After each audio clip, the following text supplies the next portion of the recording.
오늘 우리에게 주시는 하나님 말씀은 욥기 23장 8절에서 14절 말씀입니다. 그런데 내가 앞으로 가도 그가 아니 계시고 뒤로 가도 보이지 아니하며 그가 왼쪽에서 임하시나 내가 만날 수 없고 그가 오른쪽으로 돌이키시나 배울 수 없구나. 그러나 내가 가는 길을 그가 아시나니 그가 나를 단련하신 후에는 내가 순금같이 되어 나오리라. 내 발이 그의 걸음을 바로 따랐으며 내가 그의 길을 지켜 치우치지 아니하였고 내가 그의 입술의 명령을 어기지 아니하고 정한 음식보다 그의 입의 말씀을 귀히 여겼도다. 그는 뜻이 일정하시니 누가 능히 돌이키라. 그의 마음에 행하고자 하시는 것이면 그것을 행하시나니 그런즉 내게 작정하신 것을 이루실 것이라. 이런 일이 그에게 많이 있느니라. 아멘.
할렐루야. 다시 한번 여러분과 인사 나눕니다. 지난 3개월 동안 교회를 사랑하시는 성령님의 은혜가 저와 또 우리 효성중앙교회 모든 성도들과 함께 하셨음을 믿습니다. 그리고 저와 아내의 건강을 지켜주셔서 이렇게 여러분과 함께 행복한 주일을 맞게 되니 참 감사합니다. 스페인에 한 2달 정도 있는 동안에 교회를 정말 찾기 어려웠어요. 교회에서 드렸던 예배는 2번이었고 어떨 때는 성당에서 이제 미사를 드리면서 예배를 드렸는데 어떤 예배든 하나님께서 만나주신 예배 은혜가 있었지만 가끔씩 교회 밴드를 보고 또 영상을 보면서 여러분에게 말씀 전해주신 교수님들의 설교도 저도 영상을 통해서 듣고 보면서 이 예배를 굉장히 그리워하고 또 여러분과의 찬양 시간을 많이 사모했었습니다. 행복한 예배자인 여러분들을 다시 한번 축복합니다. 잘 아시다시피 여러분 안식월의 대부분의 시간을 산티아고로 가는 길에서 보냈습니다. 5월 5일에 출국해서 7월 7일에 들어왔으니까 7월 8일에 들어왔으니까요. 합쳐서 약 2달하고도 이틀 정도 되는 시간을 대부분을 스페인에서 보냈습니다. 이번 안식일에 이제 주요 목적이 쉼과 안식이었지만 그럼에도 불구하고 좀 이 안식일에 좀 더 의미 있는 내 인생의 의미 있는 일을 해보려고 이제 스페인의 그 산티아고 가는 길이라는 까미노 길을 경험하게 됐습니다. 경험하고 나서 이제 안식을 끝나고 돌아와서 여러분과 함께 그 길 걸은 얘기를 좀 나눠야 되는데 주변에 제가 귀가 또 얇은 사람 아니에요? 조언이 많이 있어요. 목사님 그거 너무 많이 얘기하면 안 된다라는 한쪽하고 궁금해할 텐데 얘기 좀 해주십시오 하는 얘기. 그래서 고민하다가 제가 안 할 수는 없고 또 맨날 얘기하면은 또 그 얘기하냐고 또 지겨워하실 것 같아서 딱 정리해서 하지만 짧지 않게 8월 한 달 동안에는 4주에 걸쳐서 길에서 만난 하나님이라는 제목으로 제가 느끼고 경험했던 것들을 나눠드리려고 합니다. 오늘 사실 안식월 후 첫 설교의 자리에 서는 날이라 성도들도 제 설교에 대해서 많이 궁금해하시고 주변에 많은 분들이 저에게 스트레스를 주셨어요. 목사님 첫째 줄이 너무 기대돼요. 너무 기대돼요. 다 저에게 상처되는 말입니다 이게.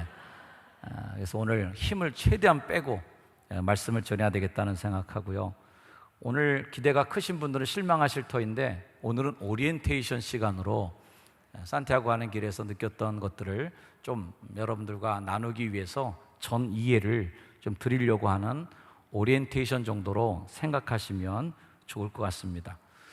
오늘 설교 2부 설교 때도 되게 좀 떨렸었는데 3부도 많이 떨립니다. 특별히 꽃다발 주니까 더 떨려요.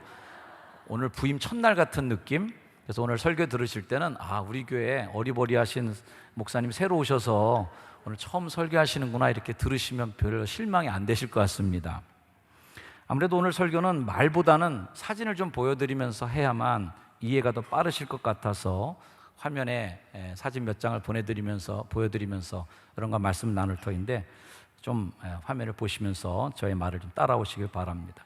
이 사진을 보시는 대로 이 지도가 나옵니다.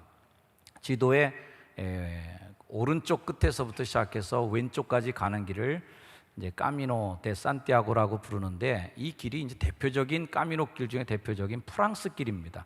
그래서 스페인어가 2개 돼 있죠. 위에는 까미노 데 산티아고라고 돼 있는데, 요건 까미노라는 말이 길이라는 말이고, 데라는 말은 아마 오브라는 뜻이에요. 오브라는 뜻이고, 산티아고는 산티아고 가는 길이에요. 우리 교회에서도 많이 뚜레스티아스 하지 않습니까? 데콜로레스의 그 대예요. 오브 더 컬러스라고 하는 얘기를 들으신 적이 있을 겁니다. 아무튼 이런 까미노의 길이다, 산티아고의 길이다 이런 뜻이고요. 그 밑에 있는 스페인어는 까미노 데 프란세스, 프랑스 길이다. 수많은 길 중에서 바로 오른쪽 끝이 프랑스입니다. 제가 여기서부터 이제 출발했는데 프랑스의 생장이라는 데서부터 시작해서 산티아고라고 하는 곳까지 약 770km 되는 거리를 걷는 거고요. 그 770km 산티아고까지 걸은 다음에 다시 그 끝에 바다 끝이 보이죠? 바다 끝까지 걸어가는 루트가 또 있는데 거기도 한 30여 킬로 곱하기 2 정도 되는 길이 있습니다. 아무튼 이 길을 걸었다는 것을 말씀드리고, 대한민국도 제가 종주를 못 해봤는데 스페인을 동해에서 서로 제가 종주를 했어요. 같이 걸으셨던 분들이 저기 뒤에 2분이 계신데 길에서 저분들을 만나면서 또 힘도 얻고 같이 길을 걸으면서 즐거운 추억을 나눴던 분들이 함께하고 있습니다. 이 까미노 데 산티아고라는 말을 우리가 많이 듣게 되는데, 그래서 그냥 산티아고 길이라고도 얘기하고 까미노 이렇게 많이 얘기합니다. 제가 스페인에 가서 사람들이 막 욕하는 얘기를 들었어요. 까친년 그러고 돌아다녀갖고, 아니 그건 무슨 욕이냐고 그랬더니 까미노 친구 연합회의 준말이래요. 그래서 까미노를 걸었던 사람들의 친구들이 연합, 그래서 까친년 이렇게 발음을 좀 잘해야 되겠더라고요. 제가 발음을 좀 니은으로 발음해서 죄송한데 정확하게 발음하면 까친연 이렇게 해야 되는데요. 아무튼 까미노 길을 걸은 많은 사람들, 친구들이 있었습니다. 까미노 길의 어떤 대표적인 그 상징이 조개 껍데기인데요. 보면 이 조개 껍데기가 야고보 사도의 어깨에 이렇게 붙어 있습니다. 여러분 사도들의 그림을 이렇게 보다가 누가 누군지 잘 모를 텐데, 혹이나 이 조개 껍데기를 단 사람을 보면 누구겠어요? 이 사람이 야고보입니다.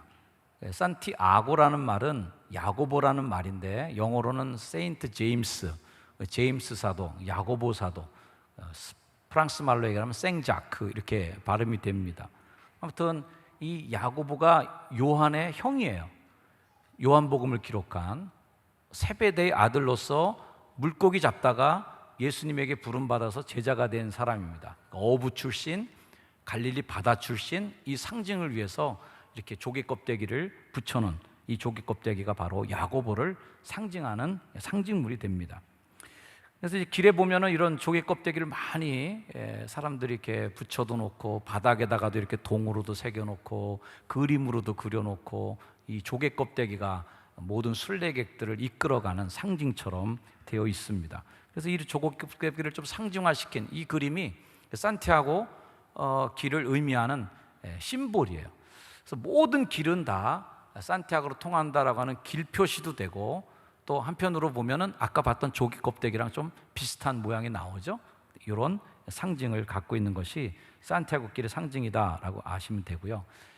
그래서 순례자들을 상징하는 2가지 상징물이 이제 조롱박과 조개 껍데기 2가지입니다.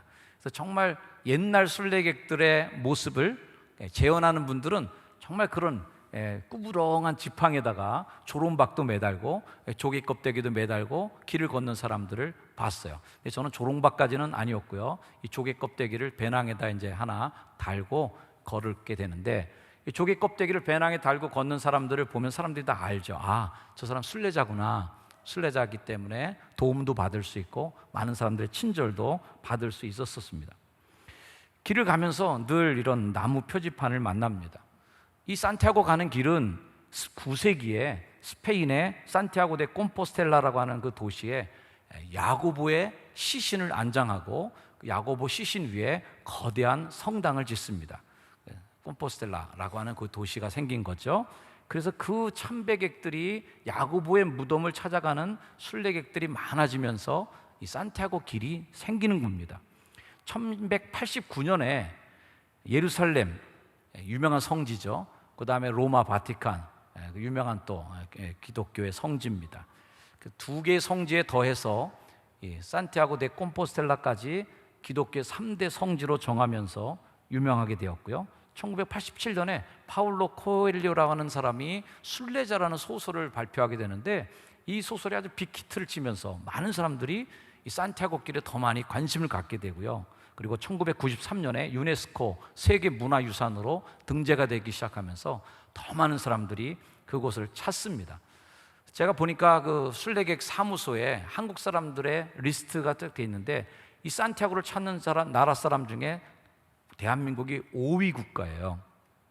인구 비율로 보면 프랑스, 스페인, 이탈리아, 독일 이런 사람들이 많이 오는데, 인구 대비로 보면 대한민국이 압도적으로 비율로 1위죠.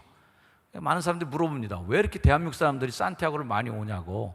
우리나라에도 이제 올레길부터 생겨서 산티아고를 걷고 오신 분이 제주도 올레길을 만들었고, 요즘에 뭐 둘레길, 바위길, 뭐 하여튼 엄청 길이 많이 생기고, 우리 교회에서도 월요일마다 이제 길 걷는 분들이 생기고, 먹는 건지 길 걷는 건지 잘 모르겠지만 하여튼 그렇게 걷는 분들이 많이 생겼어요. 이제는 그렇게 눈으로 보고 관광이 아니라 내가 체험하고 싶은 사람들이 많이 늘어가고 있기 때문에 어떤 종교적 목적도 있지만 그렇게 체험하는 그런 트레킹을 하는 분들이 산티아고에 많이 찾아오게 됩니다. 이 산티아고 길은 하나만 있는 게 아니에요. 이 사진에서 보는 것처럼 여러 개의 길이 있습니다. 마드리드에서 출발할 수도 있고, 그 다음에 또 바르셀로나에서도 출발하기도 하고, 포르투갈을 걷기도 하고, 이런 많은 루트들이 있어요.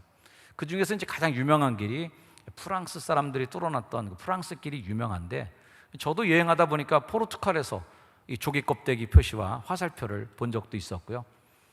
저랑 같이 걸었던 분 중에 한 분은 스위스로 여행을 했는데, 스위스에도 이 조개 껍데기와 노란 화살표가 보여서 굉장히 반가웠다라고 얘기합니다. 독일에서도 벨기에에서도 여러 군데서 그 산티아고라고 하는 길로 다 모여드는 길이 놓여 있는데, 이런 수많은 길 중에서 선택에 고민이 많이 있죠. 길이라는 게 늘 갈래길이 있기 마련이고, 그 길은 혼동되기 마련인데 어디로 갈까 고민할 때마다 우리를 안내했던 그 화살표가 있었습니다. 산티아고를 걷던 분들이 많이 봤던 노란 화살표인데, 이 노란 화살표만 안 보이면 이제 막 심리적 불안감이 생길 정도로 중독이 되었습니다. 화살표가 보여야 안심이 되는데 화살표가 없어지면 불안한 거예요.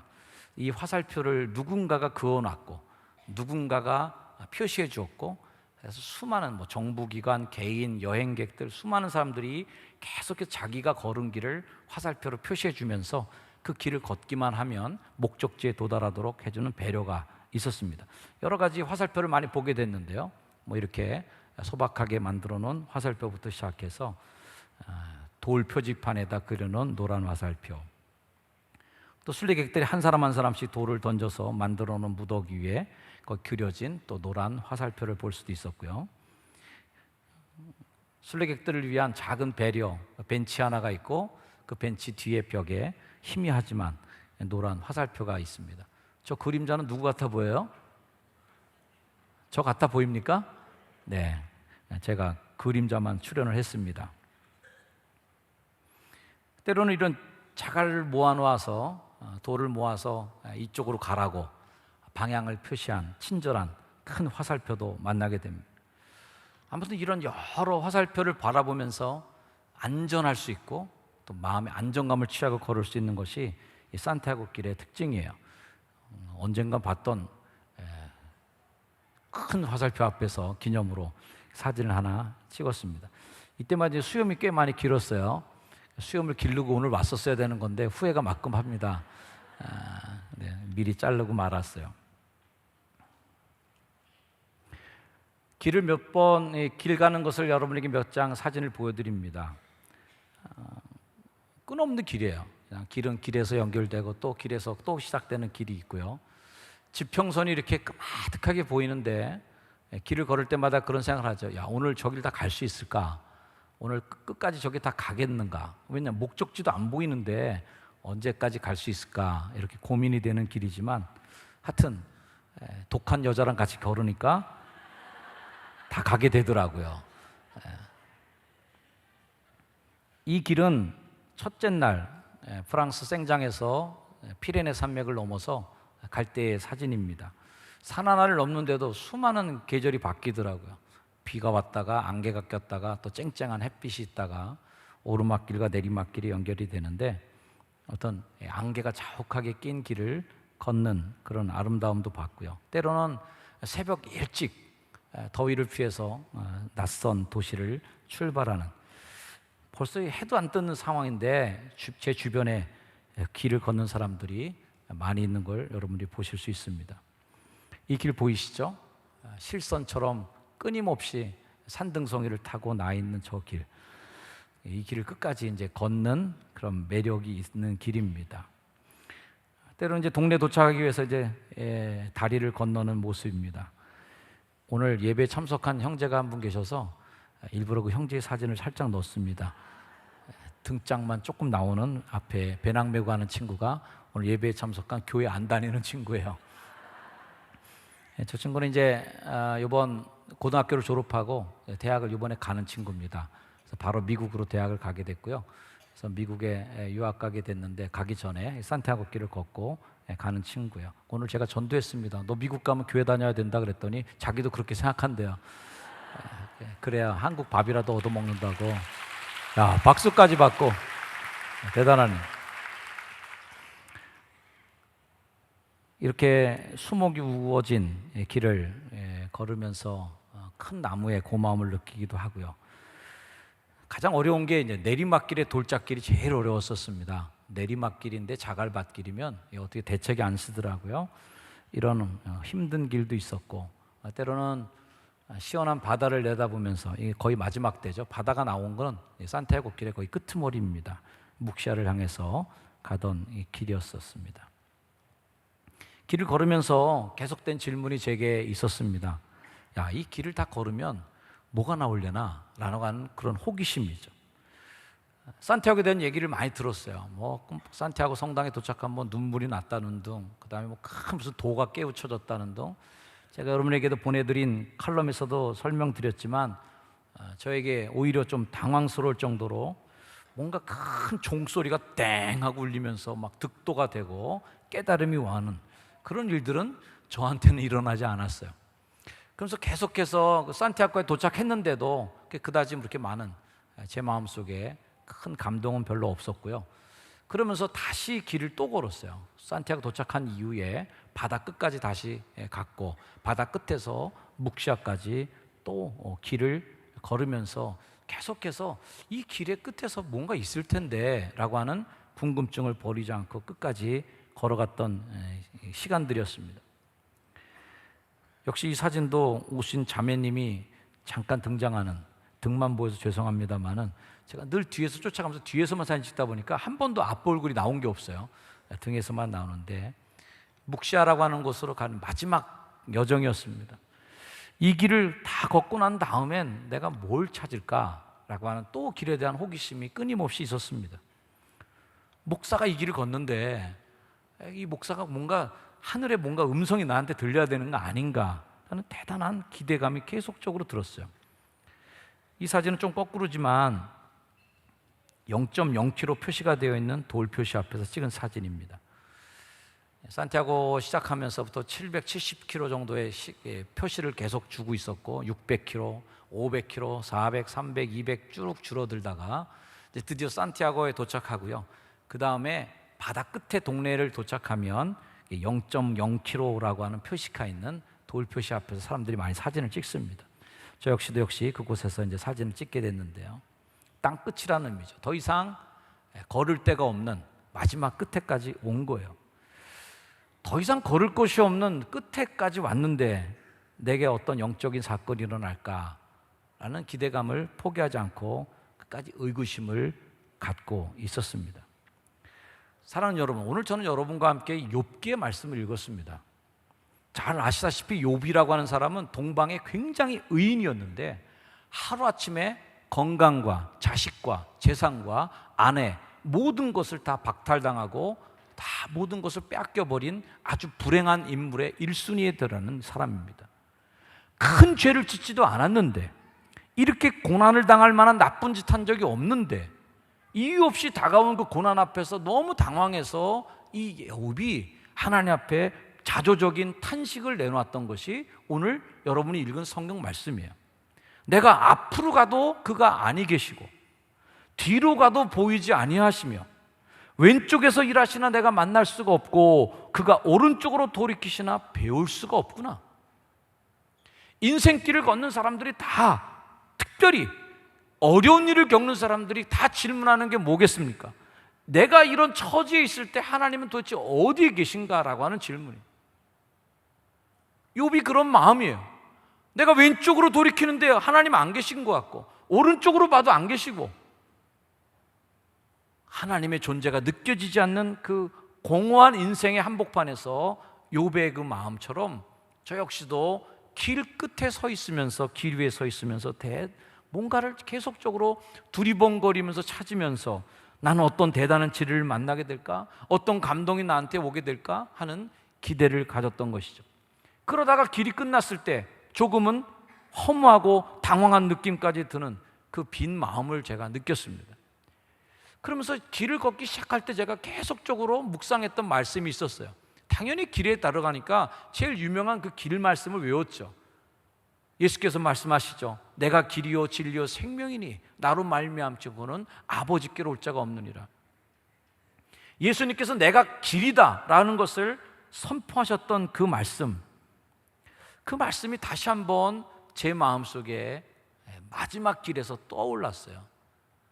처음엔 그렇게 그 말씀을 묵상하면서 길에 대한 여러 가지 원리들, 길에 대한 여러 가지 생각들을 글을 쓸 새는 없으니까 핸드폰으로 녹음을 순간순간 떠오르는 생각들을 녹음하면서 계속 걸었었는데, 그래서 그 녹음한 내용들이 거의 다 대부분 여러분과 좀 나누겠지만 다 길에 대한 얘기일 수밖에 없잖아요.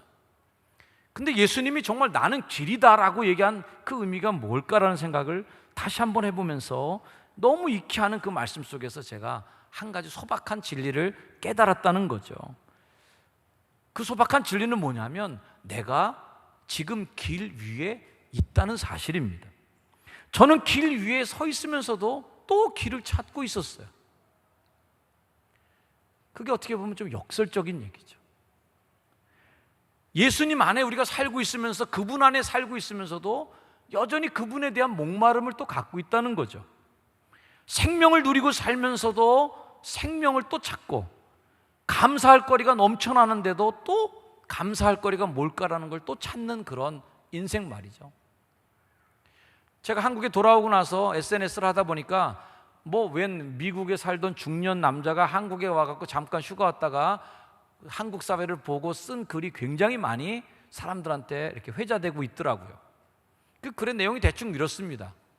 자기가 오래간만에 한국 와보니까 너무 한국이 놀랍도록 발전해 있다는 거죠.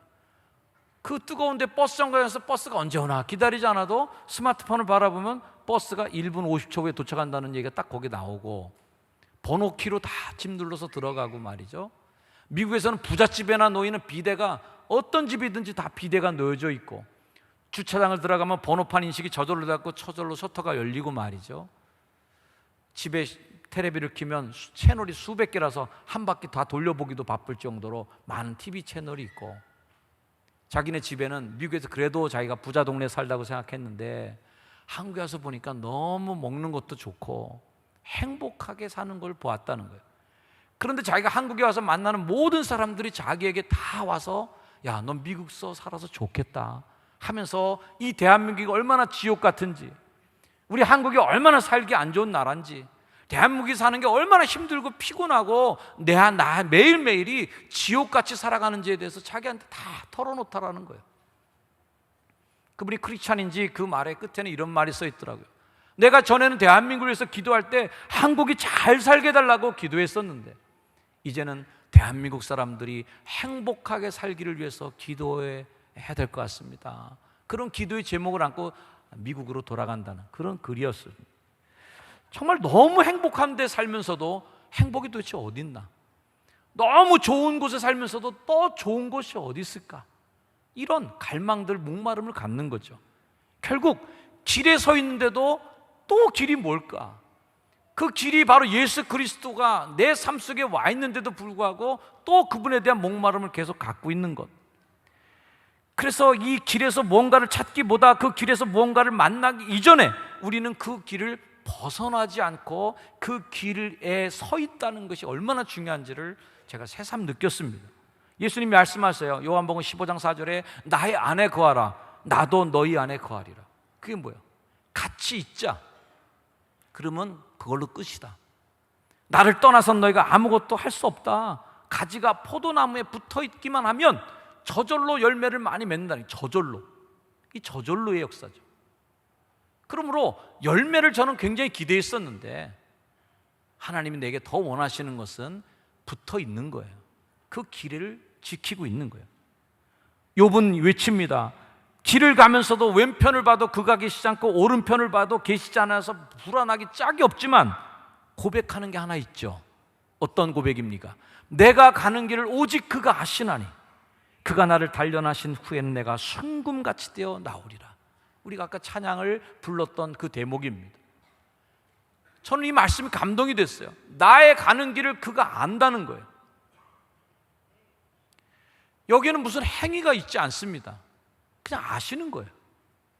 나의 가는 길에서 그분이 조작하지 않습니다. 우리는 기대하죠. 하나님 나의 가는 길을 막 조작해 주길 바라요. 길에다 막 꽃을 막 뿌려주시고 길에다 막 황금을 막 뿌려놓고 길에다가 그늘을 막 차광막을 쳐서 햇빛을 가려주시고, 그런데 주님은 내가 가는 길을 그냥 걸어가는 자갈밭길 돌짝밭길 땡볕을 걸어도 나의 가는 길을 그냥 아시는 거예요.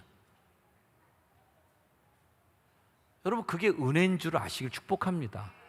우리가 그게 은혜인 줄 잘 몰라요. 알아주시는 게 은혜인 줄 잘 몰라요. 이 길을 다 걸은 다음에 단련하신 후에, 그러므로 우리가 인생의 길을 걷는 것은 어쩌면 마지막 순간에 순금이 돼서 나오는 단련의 과정이다.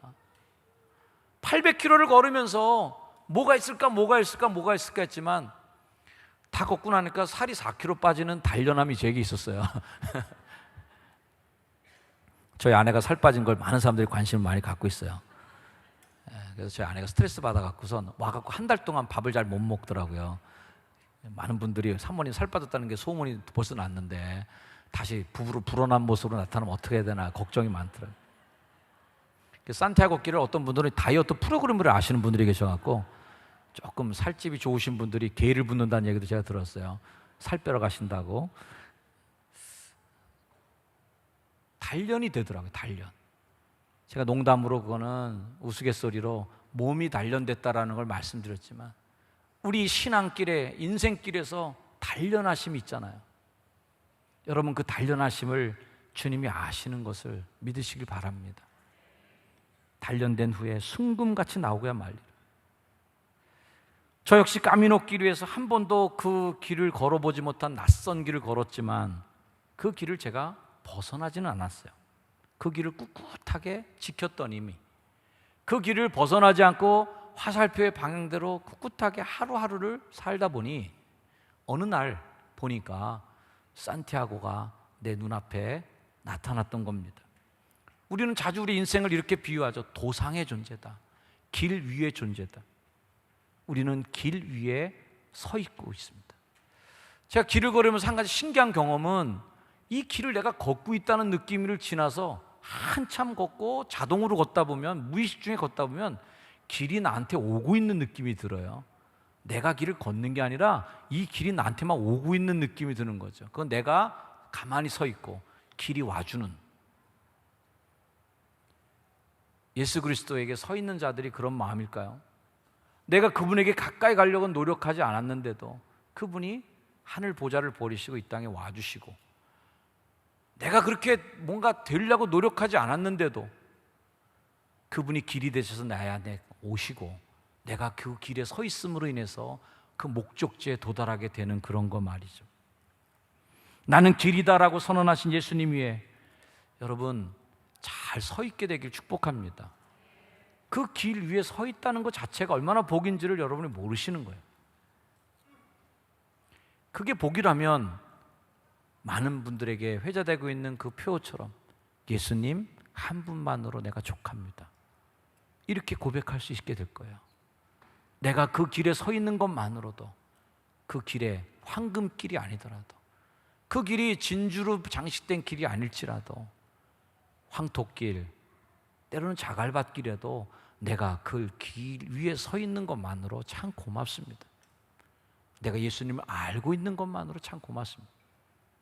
내게 이런 예배의 처소가 있는 게 감사하고, 내가 누리고 있는 그 길 위에 있는 만나는 나의 가족들이 얼마나 고마운 존재예요. 그 길이 결국은 우리를 목적지로 데려다 줄 것입니다. 그 길을 벗어나지만 않는다면 말이죠.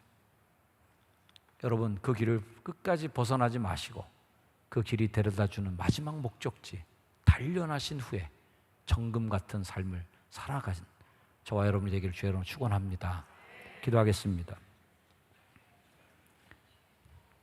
내 인생 여정 끝내어 강 건너 언덕 이를 때 우리가 고백할 수 있는 말, 예수 인도하셨네. 우리 가까이 외로운 삶의 길이고 때로는 나 홀로 있는 것 같아서 욥이 외쳤던 것처럼 왼편으로 돌이키나 그가 계시지 않고, 오른쪽을 돌아보지만 그가 계시지 않고, 그러한 황당한 고독의 순간을 만날지라도 나의 가는 길을 오직 그가 아시나니, 그 길을 아시는 주님이 내게 있음으로 인하여 위로와 하나님의 격려를 받고 다시 그 길을 끝까지 걷는 우리가 되게 하옵소서. 예수님의 이름으로 기도드립니다. 아멘.